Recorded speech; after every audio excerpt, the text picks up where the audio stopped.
And when I get through with PowerPoint, then I'll do a couple of quick demos. I'll actually show you how I did the inlay and how I made the beads on the door. I have all the materials here on the table, and we'll talk about some of the jigs. And one thing about jigs, that someone was talking about them earlier, if you can't make a jig accurate, make it adjustable. And it's probably easier to make it adjustable than it is to make it accurate. This is a Seymour Tambour Desk.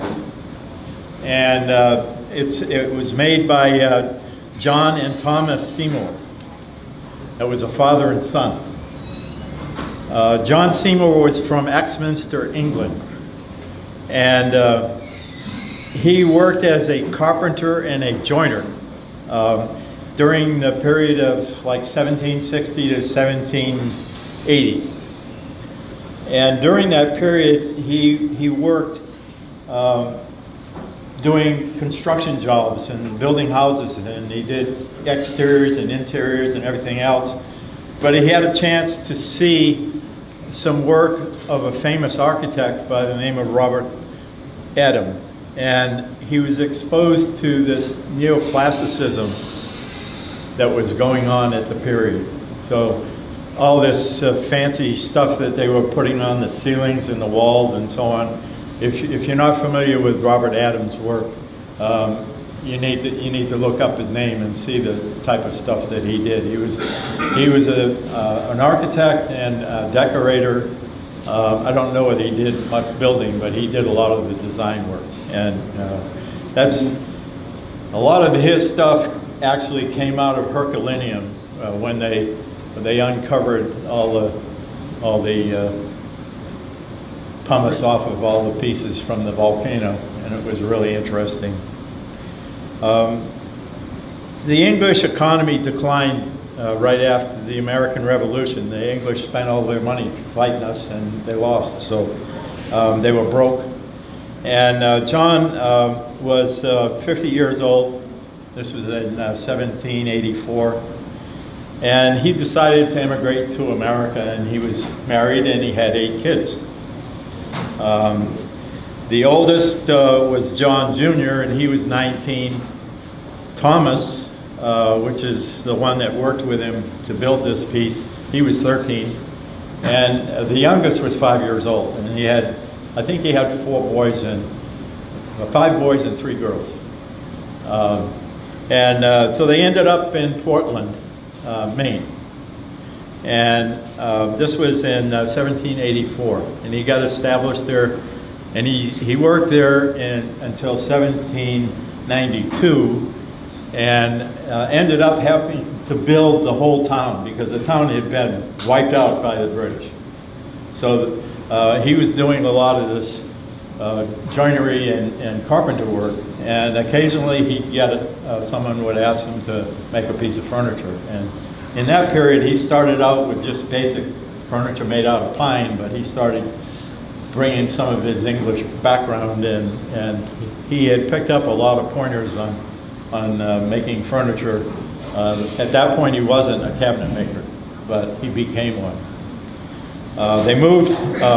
John Jr., the oldest, died in 1792, and he was 27 years old at the time. And they had been working in their own little shop, and they had built up a fairly good business. Besides building all the houses in town, they were also making furniture. So it was he and his 4 sons. John passed away. They moved to Boston, and they were in Boston starting 1792. The family kind of splintered. Some people, the girls I think, stayed in Maine.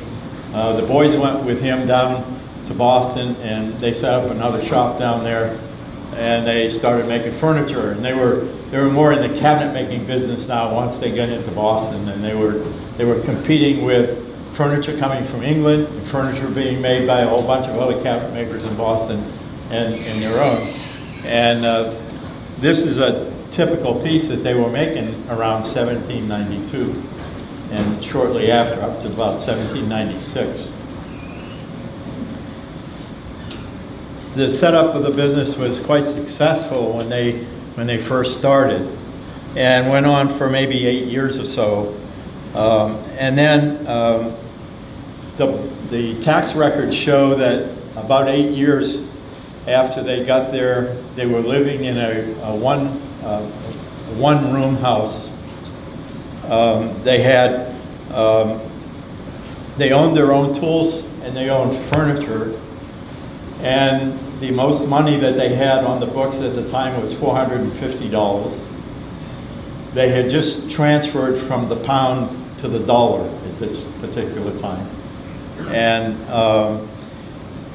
they were renting a shop, which they called the manufactory. And they owned no property. They had owned property in Maine when they were up there, and they sold all of that to take the money to go down and set up the business in Boston.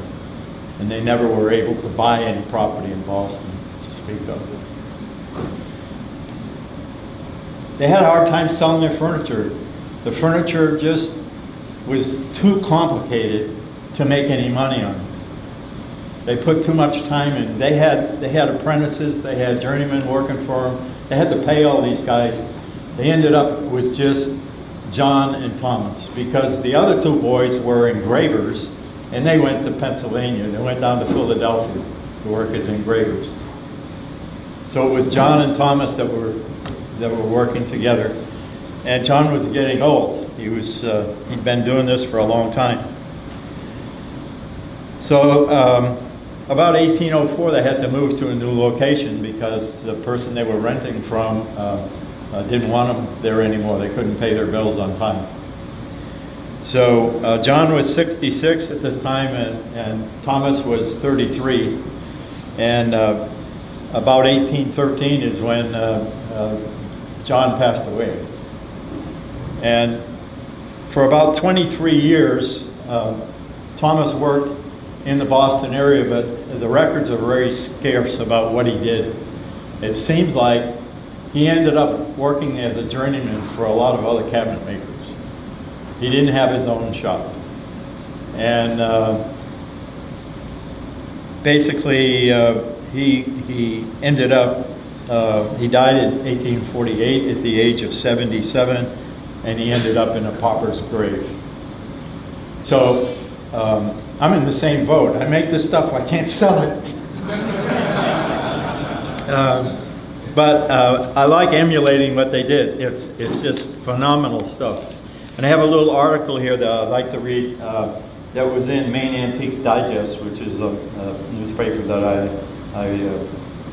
sign up for. There's almost an instinctive urge to list any tambour or secretary as a Seymour piece. They are that famous for them. This example was made early on in their Boston years, probably between 1793 and 1796. So that's pretty early on and when they got to the States. And it's labeled John Seymour Sons and Sons, Cabinet Makers, Creek Square, Boston. And it's also initialed and signed in chalk. The tambour secretaries produced later often had bookcase tops, so instead of just having this little top on it, they had a huge bookcase top with fancy doors and a lot of gold leaf on them. I've gone through 30 years of Boston newspapers and found it amazing how much new furniture was sold for at auction. Robert Mussey was the one that said that, and his book is the one that I work out of for making these pieces and also visiting museums. This particular secretary that he's talking about, I have it open to the page there. This secretary is one of those pieces believed sold at auction, an interesting start for the life of a piece that is now in the possessions of the Winterthur Gallery, Winterthur Museum in Delaware. So these pictures on this side of the table, if you have a chance to look at them later, are of a piece that I was able to see at Winterthur. I chose to reproduce this piece because I've seen a lot of them, and I kind of fell in love with the style and the piece itself. I visited the State Department in Boston, in D.C. I went to the Boston Museum of Fine Arts, found another one there. They have one at the DeWitt Wallace Gallery in Williamsburg, where I go quite often, every year at least. And I had this textbook that was it was put together by Robert Mussey, and it was on a show that they had at the Peabody Essex Museum in Salem, Massachusetts, and it's just a phenomenal book. It's all about the Seymours. It's entitled "The Masterworks of John and Thomas Seymour," and it's by Robert Mussey. During one of our seminars in Williamsburg, we had a fellow by the name of Robert Millard give us a lecture on how to work this piece, how to build this piece. And he spent a lot of time on the tambours. I liked what he was doing, but I questioned some of the approaches he was taking. It seemed like he spent a lot of time. When he made the tambour, he cut little pieces of wood, and I'm going to show you how I did that. But then he took a piece of veneer and he inlaid the decoration in the veneer. Then he put all those little pieces of wood together and glued the veneer on the front, and had to go back and cut in between those pieces so the decoration would end up on the front of the pieces of wood. I'm going to use a different approach.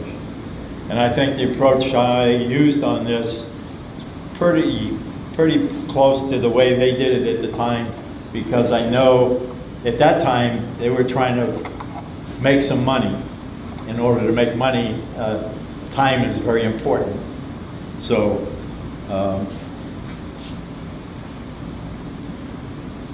I actually bought the plans to build this. They were measured plans from one of the pieces that I just talked about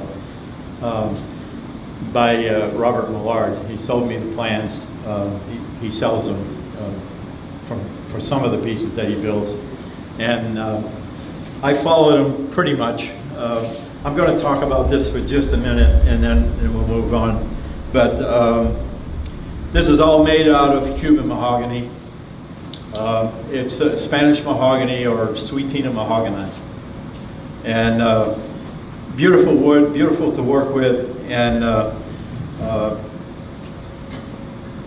it is a pleasure to work with hand tools. And it's very tight grain, it's heavy, very dense, but it cuts like butter with nice sharp tools. The secondary wood in this is eastern white pine, and that was exactly the same as the original. I actually sent off to England and got this baize, which is a woven felt. The felt that you find today in the United States is just compressed. This is actually woven, and it's the same thing that they had in the original desk. And I think I got pretty close to the same color. I was able to see one at Winterthur, that's the one I have the pictures of here, and I got the curator to open the door that hadn't been opened for a long time. And the paint, although it wasn't quite this color, if you look in the photograph, you can see I was able to get pretty close to it. And that's 200 years old, so it's got to change color a little bit. But it had been protected by the door being closed. The hardware is from Horton Brasses and another company, Ball & Ball. And these little things here are ridiculously expensive. And they had to be just that size or I couldn't close the door. I'm going to talk about, I'm going to call this the door closing molding, or the door molding in the PowerPoint, so you know what I'm talking about when I start talking about the lock. And I'll be explaining this mechanism, locking mechanism. You notice the key is off center, and you'll see why that's that way. The inlay here on the top, I'd like to show the inlay up close. It's an inlay that I made, and this is pretty straightforward, pretty simple. And I can come to you if necessary. Are you ready? Yeah. Okay. So what I did here, this isn't actually the one that I used. This is what I used to demonstrate. This is maple and ebony. Okay. And the one that's on the piece is actually ebony and holly. But this is how we make it. We glue up these pieces and then slice off a whole bunch of these. And then they're sandwiched together, get them going in the right direction so you can see what I'm doing here. They're sandwiched together in between some veneer. So I have a whole row of these all together. And then they're laying on top of a black veneer and a green veneer in this particular case. And I have a little piece of white veneer. So there's black, green, and white, and then this row, and then white, green, and black. It's all sandwiched together. It's glued in a press, and then I take it out, and I can slice off these at whatever thickness I want using a 16th inch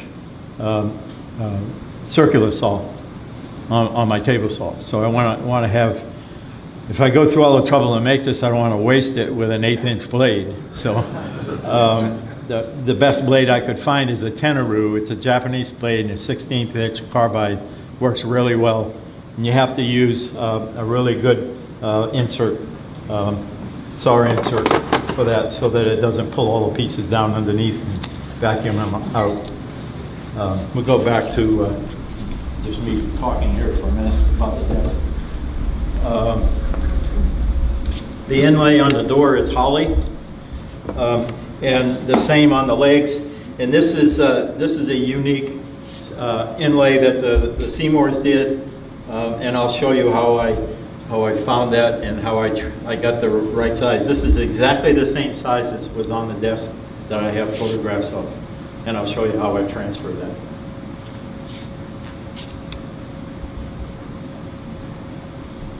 One other thing, the swags. The swags were something that Robert Adam put in a lot of his decorations in the houses. There were swags on the ceilings and on the walls, around picture frames. They were on the furniture and so on. The Seymours did something it's there, and if you don't know where to look for it, you don't see it. This is a swag, but this is also a swag in the veneer of the door, of the drawer. So that's a piece of crotch mahogany that's been turned upside down and sliced at the right place that gives you this effect that it's a swag, and it kind of ties the two pieces together. I also use that string inlay to tie the two pieces together.